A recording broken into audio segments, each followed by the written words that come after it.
I assumed that Purdue wanted to play two halves of basketball, but they only wanted to play one. The under hit comfortably. I said I expected like a 70 to 63 type of score. It was close, just went the other way both sides. So 75 to 60. We got the 135. We had under 145, so that cashed. Purdue didn't come close to covering the number though. So 1-1 we go. Last day of college basketball. Till next season. We do have another 14 NBA games on the card today. I'm only going to talk about the 6 that matter. So let's go ahead and get into it.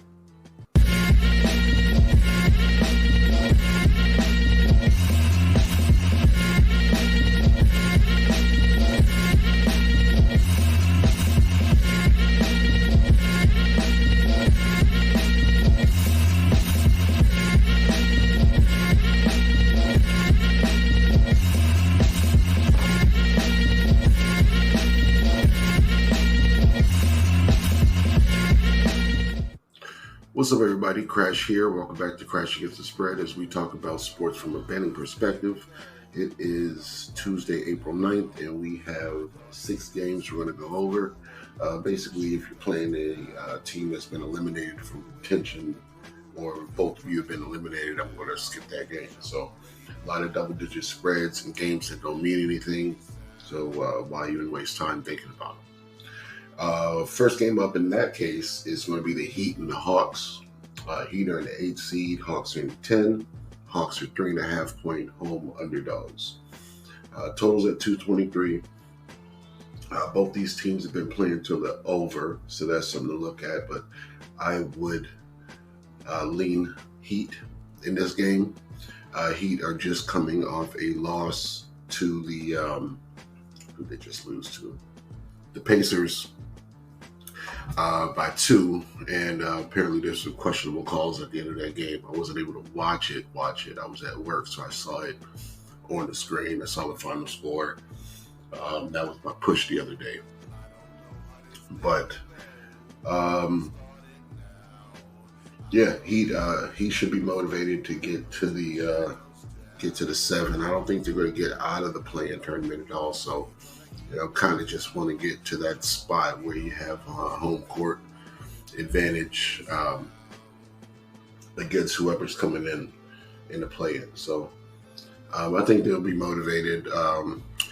Hawks. So let's check the last 5 games. Last 5 games, Miami is holding offenses to 107 and scoring 113, where the Hawks are holding offenses to 117, scoring 110. So that's a losing ratio there for the Hawks. For the Heat, it's all about motivation. If they're going to be happy with their seeding going into the playoffs, they might just try to get everybody healthy. They do have Rozier on the injury report. Kevin Love is probable. Jovic is probable. Adebayo is probable. Duncan Robinson is probable, but they're all on the report. Again, Landon's missing the same people: Lundy, Kongwu, Young, Griffin, Bay. I would lean the Heat, but both of these teams being in the play-in, there's not much movement they can do to change their situation. So lean Heat. I don't know if I'm going to get there. Celtics and the Bucks is the next game up. Celtics are in the 1 seed. Bucks are in the 2. Bucks are 2-point underdogs as of last night. Where's the number now? 2.5. So Bucks in their last 5 games. Is it 5 at this point? Last 4 games they've lost outright. They are 1-7 in their last, or 1-6 in their last 7 games. Only beating the Hawks. They've lost to the Lakers, the Pelicans, the Wizards, the Grizzlies, the Raptors, and the Knicks, all in their last 7 games. So The Celtics, 5-0 in their last 5, 8-2 in their last 10. Only losing those 2 games to the Hawks, where we were on them both times, which is really upsetting to look at on paper. But in this game, I gotta lean Celtics. We don't trust the Bucks at all, even when both these teams. Well, see, the Bucks they do have something to play for. At this point, when the Bucks have lost all these games, the Bucks can literally lose the 2 seed at this point to the Magic, who have jumped from 5 to 3. If the Magic win tonight, which they are playing the Rockets, they'll be tied, and it depends on who has a tiebreaker for these 2 teams. So Milwaukee's in danger of losing the 2 seed to the Magic if they lose this game. So they should be motivated, but I don't trust them. I don't trust them at all. So I would still lean Celtics in this game. Next game up is Kings and Thunder. Kings are in the 8th spot. Thunder in the 3. Thunder 3.5-point home favorites. Totals at 228. Let's look at the injury report before we even get into it.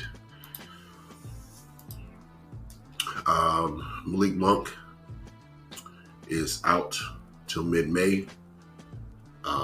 Keaton Murray, questionable.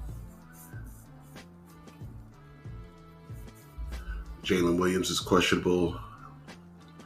Shea is probable. Gordon Hayward is out. So Shea playing is a big deal. He's been out for the past 4 games. Jalen Williams has also been out for the past 4 games. So getting Shea back will be a big boost, but will he be ready to go in this game after sitting out for 4? Would be really productive. So they are, as long as they win this game, they can, kind of keep their spot. They are 3 games ahead of the Clippers, who aren't really in danger of passing them. They're more in danger of falling to the 5 spot than getting into 3. So they're comfortable in the 3 spot.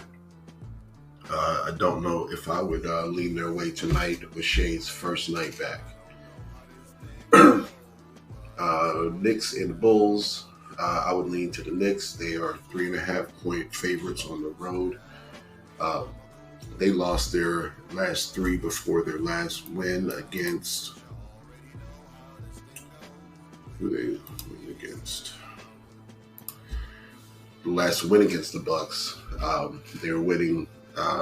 That they were losing to the Bucks the first half, and they came all the way back with Anunoby clamping down Giannis in the second half, and they ended up winning by 13 points, covering their plus 4.5 spread. So this number here is 3.5. They just played Chicago on the 5th and lost by 8 points. I would have assumed that the score 108 to 100 would be in favor of the Knicks. So that's kind of how I lean this game. Total is at 212. It was at 211 last time. Still went under. Maybe betting under again. It wasn't Chicago, so same arena. So I would lean Knicks in the under in that game. Warriors, Lakers. Important game, but like both of these teams are in the 10 and the 9 spot in the West. So Warriors winning would still keep them in the 10 spot for this game. They need to win one more and have the Lakers lose one more to jump them. But I would lean to the Warriors in this game. I think the Lakers are more concerned about hitting the playoffs healthy than moving seeding at this point. So I would lean Warriors in this game. I think it's more important to them. And Clippers Suns, the last game I'm going to talk about. Lean the Suns minus the where are we at now? It's 3.5 last night. Suns minus 7.5. Not sure if I can get there. I would lean that way, but 7's a bigger number than I am prepared to bet with the against the Clippers. I know I want to fade the Clippers, and I if I do bet a side, it would be the Suns or nothing. But 7 is a lot more than I would want to bet. So those are going to be my picks. I am going to be on the Knicks to beat the Bulls, be on the Warriors to beat the Lakers, and the Celtics to beat the Bucks. So lock those in. Let's get this money, and we'll be back tomorrow to talk some more NBA.